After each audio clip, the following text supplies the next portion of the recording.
Hello everyone, good morning.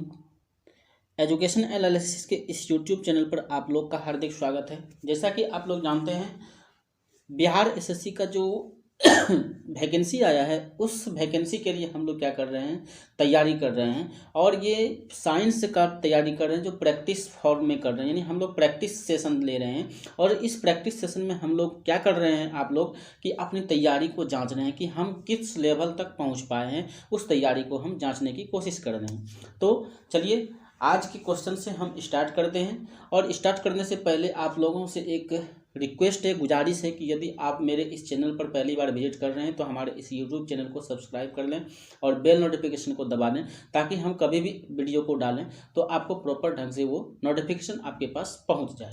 तो चलिए हम लोग क्वेश्चन स्टार्ट करते हैं कि क्वेश्चन क्या कह रहा है। पहला क्वेश्चन क्या कह रहा है उसकी ओर बढ़ते हैं। तो देखिए, पहला क्वेश्चन आपका है स्क्रीन पर, कह रहा है कि मनुष्यों में निम्नलिखित में कौन सा आपातकालीन हार्मोन है। आपातकालीन हार्मोन आपका कौन सा है, इसमें से आपको ये बताना है कि आपातकालीन हार्मोन कौन सा है। तो चलिए फ्रेंड्स, पहला जो ऑप्शन है वो आपका थायरॉक्सिन लिखा हुआ है, दूसरा ऑप्शन में इंसुलिन है, तीसरा ऑप्शन एड्रेनलिन है और चौथा ऑप्शन आपका क्या है, प्रोजेस्टेरोन है। तो चलिए साथियों, आप लोग आंसर करेंगे कि इसमें कौन सा आंसर आपका हो सकता है। देखिए, आपातकालीन हार्मोन किसको बोलते हैं? आपातकालीन हार्मोन साथियों एड्रेनलिन हार्मोन को बोलते हैं। तो ऑप्शन नंबर सी के साथ हम लोग चले जाएंगे। तो चलिए यहाँ तक ठीक है। चलिए नेक्स्ट क्वेश्चन की ओर बढ़ते हैं। क्वेश्चन नंबर सेकेंड कह रहा आपका कि क्षितिज के समीप सूर्य एवं चंद्रमा क्षितिज के समीप सूर्य एवं चंद्रमा के दीर्घ वृत्ताकार दिखाई देने का कारण है। चलिए फ्रेंड्स, आप इसका क्वेश्चन करेंगे, आंसर करेंगे कि ऑप्शन नंबर पहला क्या है, अपवर्तन, दूसरा है प्रकाशीय भ्रम, तीसरा है व्यतिकरण और चौथा है उनकी वास्तविक आकृति। फ्रेंड्स यहाँ देखिए, कार्य क्षितिज के समीप सूर्य एवं चंद्रमा के दीर्घ वृत्ताकार दिखाई देने का क्या कारण हो सकता है, उस कारण को आपको बताना है। तो जल्दी जल्दी कमेंट्स करेंगे कि क्या हो सकता है। तो देखिए फ्रेंड्स, ऑप्शन नंबर आप किसके साथ चले जाएंगे, ऑप्शन नंबर ए के साथ चले जाएंगे। यानी ऑप्शन नंबर आपका ए में क्या है, अपवर्तन है। तो इसका आंसर राइट क्या हो जाएगा, अपवर्तन हो जाएगा। चलिए फ्रेंड्स, नेक्स्ट क्वेश्चन की ओर बढ़ते हैं। नेक्स्ट क्वेश्चन की ओर मूव करते हैं कि नेक्स्ट क्वेश्चन क्या कह रहा है स्क्रीन पर। कह रहा है कि ध्वनि तरंगों में कौन सा शब्द जुड़ा हुआ नहीं है। यानी आपको बताना है कि ध्वनि तरंग से कौन सा संबंध नहीं जुड़ा है, ये बताना है। तो पहला ऑप्शन है आपका हर्ट्ज, दूसरा ऑप्शन है डेसिबल, तीसरा है कैंडेला और चौथा है मैक। इसमें से आपको बताना है कि कौन सा ऑप्शन सही होगा। तो देखिए, पहला ऑप्शन तो आपका हर्ट्ज था, तो ये संबंधित है, हम जान रहे कि ध्वनि से संबंधित है हर्ट्ज। अब देखिए, दूसरा ऑप्शन भी आपका डेसिबल है, और ये डेसिबल तो ध्वनि का ही मात्रक होता है, यानी डेसिबल भी है। अब चौथा नंबर जो आपका है मैक, मैक भी है। लेकिन आप जो ऑप्शन नंबर सी देख रहे हैं, सी नंबर में कैंडेला लिखा हुआ, ये कैंडेला जो होता है ये ध्वनि से संबंधित नहीं होता है, ये ज्योति तीव्रता का एसआई मात्रक होता है। किसका होता है फ्रेंड्स, ज्योति तीव्रता का, यानी ज्योति तीव्रता का ये एसआई मात्रक क्या होता है फ्रेंड्स, कैंडेला होता है। चलिए नेक्स्ट क्वेश्चन की ओर मूव करते हैं। क्वेश्चन नंबर 4 आपका क्या है स्क्रीन पर, कह रहा है कि पौधे के उत्तक कितने प्रकार के होते हैं, यानी टिश्यूज बताना है कि पौधे में कितने प्रकार के उत्तक पाए जाते हैं। तो फ्रेंड्स, पहला ऑप्शन है आपका 3, दूसरा है 2, तीसरा है 5 और छठा है आपका चौथा है आपका 6। तो फ्रेंड्स, इसमें आप कौन सा आंसर करेंगे। तो पौधे में कितने उत्तक होते हैं, तो प्रायः पौधे में 3 उत्तक पाए जाते हैं। कितने उत्तक, 3 उत्तक पाए जाते हैं। इसका मतलब ऑप्शन नंबर आप 4 के साथ चले जाएंगे। किसके साथ चले जाएंगे, ए नंबर यानी 3 के साथ चले जाएंगे। चलिए नेक्स्ट क्वेश्चन की ओर बढ़ते हैं। क्वेश्चन नंबर 5 आपका क्या है, क्वेश्चन नंबर 5 है, कह रहा है कि लाल स्याही बनाई जाती है, लाल स्याही किससे बनाई जाती है। कह रहा है ऑप्शन नंबर ए है आपका फिनॉल से, ऑप्शन नंबर बी है एनिलीन से, ऑप्शन नंबर सी है कांगोरिड से और ऑप्शन नंबर 4 है इयोसिन से। तो फ्रेंड्स, आप इसका आंसर क्या करेंगे। चलिए, तो लाल स्याही किससे बनाई जाती है, तो इओसिन से बनाई जाती है। ऑप्शन नंबर डी आपका राइट आंसर हो जाएगा। चलिए नेक्स्ट क्वेश्चन की ओर मूव करते हैं। क्वेश्चन नंबर 6 क्या कह रहा है वो देखते हैं। क्वेश्चन नंबर 6 में है अग्निशामक में कौन सी गैस काम आती है। अग्निशामक जो होता है उसमें कौन सा गैस काम आता है, तो आपको बताना है। ऑप्शन नंबर ए में है आपका carbon dioxide, option number B है हाइड्रोजन, ऑप्शन नंबर सी है ऑक्सीजन और ऑप्शन नंबर डी है सल्फर डाइऑक्साइड। तो फ्रेंड्स इसका आंसर क्या हो जाएगा आपका ऑप्शन नंबर ए के साथ आप चले जाएंगे, यानी कार्बन डाइऑक्साइड आपका राइट आंसर होगा। चलिए नेक्स्ट क्वेश्चन की ओर मूव करते हैं। क्वेश्चन नंबर 7 आपका है आपके स्क्रीन पर कि क्वेश्चन नंबर 7 है स्त्रियों की तुलना में अधिक पुरुष वर्णांधता से पीड़ित हो सकते हैं क्योंकि इसका क्या कारण हो सकता है कि वे अधिक मानसिक तनाव से गुजरते हैं, या वे अधिक देर घर से बाहर रहते हैं, या उनमें केवल एक्स क्रोमोसोम होता है, या उनमें केवल साधारणतः कम चर्बी होती है। तो बताएंगे फ्रेंड्स इसमें क्या होगा आंसर। तो इसमें जो आपका ऑप्शन होगा ऑप्शन नंबर सी के साथ, क्योंकि उनमें केवल एक्स क्रोमोसोम ही पाया जाता है स्त्रियों की तुलना में पुरुष के, तो इसलिए वो क्या होते हैं वर्णांधता से पीड़ित होते हैं। चलिए नेक्स्ट क्वेश्चन की ओर बढ़ते हैं। क्वेश्चन नंबर 8 आपका है। क्वेश्चन नंबर 8 कह रहा है कि स्वतंत्र रूप से लटके हुए लकड़ी के एक ढांचे में कील ठोकना कठिन होता है, कौन सा नियम इस कथन का समर्थन करता है, यानी कौन से नियम पर आधारित है। तो पहला है आपका जड़ता का नियम, दूसरा है न्यूटन का दूसरा नियम, और तीसरा है आपका न्यूटन का तीसरा नियम, और चौथा है पास्कल का नियम। चलिए फ्रेंड्स आंसर कीजिए। इसमें ऑप्शन नंबर आप किसके साथ चले जाएंगे, तो ऑप्शन नंबर आपका सी के साथ चले जाएंगे, न्यूटन का तीसरा नियम इसमें राइट आंसर होगा। चलिए नेक्स्ट क्वेश्चन की ओर मूव करते हैं। क्वेश्चन नंबर 9 क्या है आपका।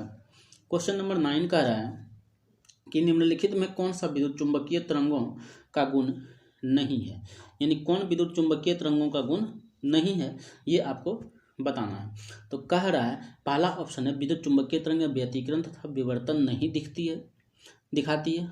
दूसरा ऑप्शन है विद्युत चुंबकीय क्षेत्र एक दूसरे के लंब रूप होते हैं। तीसरा है आपका विद्युत चुंबकीय तरंगें अनुप्रस्थ तरंगें होती है, और विद्युत चुंबकीय तरंगों को आगे बढ़ने के लिए किसी माध्यम की आवश्यकता नहीं होती है। चलिए ऑप्शन क्या हो जाएगा इसका ऑप्शन आप किसके साथ चले जाएंगे, तो ए नंबर, यानी विद्युत चुंबकीय तरंगें व्यतिकरण तथा विवर्तन नहीं दिखती है। चलिए नेक्स्ट क्वेश्चन नंबर 10 की ओर बढ़ते हैं। क्वेश्चन नंबर 10 आपके ये रहा स्क्रीन पर। क्वेश्चन नंबर 10 का रहा है कि एक रेडियोधर्मी वस्तु की अर्ध आयु 6 मास है, तो वस्तु की 3/4 हिस्सा में कितना क्षय होगा। कर 6 माह होगा कि 10 माह होगा कि 12 माह होगा कि 24 माह होगा। तो इसमें आपका आंसर क्या होगा, तो ऑप्शन नंबर सी के साथ जाएंगे, यानी 12 मास आपका राइट आंसर होगा। चलिए नेक्स्ट क्वेश्चन की ओर बढ़ते हैं। नेक्स्ट क्वेश्चन आपका ये रहा स्क्रीन पर, क्वेश्चन नंबर 11। तो क्वेश्चन नंबर 11 आपका कह रहा है कि प्लेटलेट्स जो होते हैं को और किस नाम से जाना जाता है, प्लेटलेट्स को किस नाम से और आप जानते हैं। तो कह रहा पहला ग्रेनुलोसाइटस या मोनोसाइटस या थ्रोम्बोसाइटस या ग्लोब्यूलिन, किसके साथ आप आंसर करेंगे ये आपको बताना है। तो आप किसके साथ आंसर करेंगे ये बताइए, यानी इसका जो राइट आंसर आपका होगा 11 का क्या हो जाएगा आपका थ्रोम्बोसाइट्स के साथ आप आंसर करेंगे। किसके साथ, थ्रोम्बोसाइट्स के, यानी ऑप्शन नंबर सी के साथ आप जाएंगे। चलिए नेक्स्ट क्वेश्चन की ओर बढ़ते हैं। क्वेश्चन नंबर 12 आपका है कार्य रेडियोधर्मी पदार्थ उत्सर्जित करता है। रेडियोधर्मी पदार्थ कौन सा कण उत्सर्जित करता है। कार्य पहला अल्फा कण, बीटा कण, गामा किरण और उपरोक्त सभी, यानी अल्फा किरण, बीटा किरण, गामा किरण कौन सा करता है ये बताना है आपको। तो इसमें से सभी जो है किरण उत्सर्जित करते हैं, अल्फा किरण भी, बीटा किरण भी और गामा किरण भी उत्सर्जित करते हैं, यानी ऑप्शन नंबर डी के साथ आप चले जाएंगे। चलिए नेक्स्ट क्वेश्चन की ओर बढ़ते हैं। नेक्स्ट क्वेश्चन आपका ये रहा स्क्रीन पर 13 नंबर। भारतीय उपग्रह GS-87 अनन्य रूप से बनाया गया है मौसम के पूर्वानुमान हेतु, सैन्य संचार हेतु, मार्स संचार हेतु, मार्स के मिशन के लिए, चंद्रमा की विशेष जानकारी के लिए। तो इसमें ऑप्शन नंबर क्या हो जाएगा आपका, ऑप्शन नंबर बी आपका राइट होगा, सैन्य संचार हेतु। चलिए नेक्स्ट क्वेश्चन की ओर बढ़ते हैं कि गैसोहॉल एक मिश्रण होता है। गैसोहॉल किसका मिश्रण होता है, गैसोलीन और मेथेनॉल का, गैसोलीन और एथेनॉल का, गैसोलीन और प्रोपेनॉल का, मेथेनॉल और एथेनॉल का। तो जैसा कि आप जानते हैं कि गैसोहॉल जो होता है वो गैसोलीन और एथेनॉल का होता है, ये आप जानते हैं। चलिए नेक्स्ट क्वेश्चन नंबर 15 की ओर बढ़ते हैं। कार्य अपमार्जक क्या है। अपमार्जक क्या है, साबुन है, यानी साबुन क्या है, अपमार्जक क्या है, साबुन है या औषधि है या उत्प्रेरक है या शोधन अभिकर्ता है। आप किसके साथ आंसर लगाएंगे? तो ऑप्शन नंबर डी आपका क्या होगा, राइट आंसर होगा, यानी ऑप्शन नंबर डी के साथ शोधन अभिकर्ता के साथ जाएंगे। चलिए नेक्स्ट क्वेश्चन की ओर बढ़ते हैं। क्वेश्चन नंबर 16 आपका ये रहा स्क्रीन पर। कार्य निम्नलिखित में से किसमें प्रति ग्राम प्रोटीन की मात्रा सर्वाधिक होती है? किसमें ज़्यादा होता है? कड़ा सेब होता है, सोयाबीन होता है, गेहूं होता है, मूंगफली होता है। तो आप किसके साथ आंसर करेंगे? तो फ्रेंड्स सोयाबीन, जैसा कि हम लोग जानते हैं, इसमें बहुत ही सर्वाधिक मात्रा में प्रोटीन पाया जाता है। तो ऑप्शन नंबर बी के साथ आप आंसर करेंगे। चलिए नेक्स्ट क्वेश्चन की ओर बढ़ते हैं। क्वेश्चन नंबर 17 आपका जो स्क्रीन पर ये है, ये आप देख सकते हैं कि जब पानी में नमक मिलाया जाता है तो निम्न में से कौन सा परिवर्तन होता है? कि क्वथनांक बढ़ता है और जमाव बिंदु घटता है, या क्वथनांक घटता है और जमाव बिंदु बढ़ता है, या क्वथनांक का जमाव घटते हैं, या क्वथनांक व जमाव बिंदु दोनों बढ़ते हैं। चलिए ऑप्शन नंबर ए के साथ आप टिक करेंगे, यानी क्वथनांक बढ़ता है और जमाव बिंदु घटता है। चलिए नेक्स्ट क्वेश्चन, क्वेश्चन नंबर 18 की ओर बढ़ते हैं। क्वेश्चन नंबर 18 आपका है, चंद्रमा के धरातल पर दो व्यक्ति एक दूसरे की बात नहीं सुन सकते हैं क्योंकि चंद्रमा पर उनके कान काम करना बंद कर देते हैं, या चंद्रमा पर वायुमंडल ही नहीं होते हैं, या चंद्रमा पर विशेष प्रकार के अंतरिक्ष सूट पानी रहते हैं, या चंद्रमा पर ध्वनि बहुत ही मंद गति से चलते हैं। चलिए ऑप्शन क्या करेंगे? देखिए फ्रेंड्स, ऑप्शन इसमें क्या करना है, ऑप्शन नंबर बी आपका क्या होगा, राइट आंसर होगा, चंद्रमा पर वायुमंडल ही नहीं होते हैं। चलिए नेक्स्ट क्वेश्चन की ओर बढ़ते हैं। क्वेश्चन नंबर आपका 19 ये रहा आपके स्क्रीन पर। यदि 60 वाट का बल्ब प्रतिदिन 5 घंटे प्रयोग किए जाए तो दिन में कितने यूनिट बिजली खर्चा होगी? सॉरी, यहाँ जो लिखा हुआ ये 30 दिन ये कह रहा है, यहाँ होगा, यानी तो 30 दिन में कितने यूनिट बिजली खर्चा होगी ये पूछ रहा है। यहाँ फ्रेंड्स ये नहीं होगा, मिसप्रिंट हो गया है, यानी ये यहाँ लिखा है कि यदि 60 वाट का बल्ब प्रतिदिन 5 घंटे प्रयोग किया जाए तो 30 दिन में कितने यूनिट बिजली खर्चा होगी। ठीक है, चलिए इसका क्या होगा, आंसर कीजिए। देखिए इसमें क्या करना, क्वेश्चन पढ़िए। यदि 60 वाट का बल्ब, यानी वाट दिया है मतलब पी का वैल्यू आपका दिया है कितना, 60 वाट ये दिया है। अब कह रहा 5 घंटे प्रयोग किया गया और 30 दिन में कितना खर्च होगा, तो समय आपका क्या दिया है, यानी 5 घंटा प्रयोग किया गया डेली। अब कितना दिन का निकालने कह रहा, तो 30 दिन का अगर निकालेंगे तो ये घंटा में आ जाएगा, यानी 30 पंचे 150 आपका क्या आएगा, घंटा आएगा, 150 घंटा आ गया। अब क्या करना है, कार कितनी यूनिट बिजली खर्चा होगी, तो बिजली खपत, यानी खपत हमको निकालना है कि खपत कितना होगा। तो प्यारे फ्रेंड्स खपत क्या होगा हम जानते हैं, यानी खपत बराबर होता है P इंटू टी। क्या होता है, P इंटू टी, यानी P का वैल्यू आप 60 वाट निकाले हैं और T आप 150 घंटा निकाले हैं। डैट मीन्स यहाँ से आपका जो ये आएगा, ये दोनों को मल्टीप्लाई करेंगे तो 90 यानी 9000 वाट घंटा आएगा। और 9000 वाट घंटा को हमको यूनिट निकालना है, तो 9000 में आप क्या करेंगे, 1000 से मल्टीप्लाई कर देंगे तो ये आपका आ जाएगा 9 यूनिट बिजली खर्चा होगा। कितना होगा, 9 यूनिट। डैट मीन्स आप ऑप्शन नंबर बी के साथ जाएंगे। चलिए नेक्स्ट क्वेश्चन की ओर मूव करते हैं। क्वेश्चन नंबर 20 कह रहा है, निम्नलिखित में कौन सा ईंधन नहीं है, यूरेनियम, थोरियम, रेडियम, हीलियम। चलिए क्वेश्चन कीजिए, आंसर कीजिए, ये क्या है क्वेश्चन का, इस क्वेश्चन का आंसर क्या होगा, ईंधन नहीं है। यूरेनियम ईंधन है, थोरियम भी ईंधन है, रेडियम भी ईंधन है, लेकिन हीलियम आपका ये क्या है, ईंधन नहीं है। तो ऑप्शन नंबर डी के साथ आप चले जाएंगे। चलिए नेक्स्ट क्वेश्चन की ओर मूव करते हैं। क्वेश्चन नंबर 21 क्वेश्चन नंबर है कि निम्नलिखित में कौन सा युग्म सुमेलित नहीं है।